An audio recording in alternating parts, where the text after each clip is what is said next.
This abandoned city is 6 times the size of New York City, but no one's heard of it.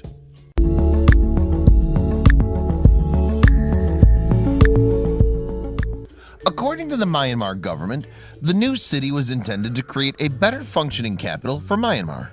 The former capital, Yangon, formerly known as Rangoon, was extremely congested and crammed with people. Diplomats from around the world think the repressive regime had other ideas.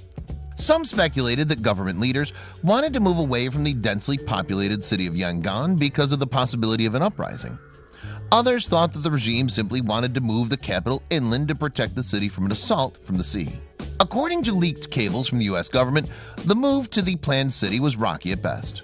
Because the city was built over 200 miles from Yangon, workers had to take an expensive flight or a long train or car ride to commute between the cities. Moving directly to Naypyidaw was not a great option for government workers because the city had no schools for their children. The city had the fundamental problem of not having services because it had no people, and having no people because it had no services. After it became clear that workers would not willingly relocate to the distant city, the government threatened them with jail time if they did not. This spurred people to action, as the ruling party has long repressed the citizens of Myanmar. Over 10 years later, Naypyidaw is still quiet, but it's starting to function more like an actual city. The 14-lane highways remain barely used, but they're no longer completely empty, as they were in the early days of the city. Intensifying the feeling of emptiness is the vast size of the city. The head of the state, Than Shwe, planned for a massive capital that would compete with other cosmopolitan cities around the world. Naypyidaw is about 6 times the size of New York City or 5 times the size of Berlin. Unlike those densely populated cities, which have millions of residents, Naypyidaw has an official population of less than 1 million.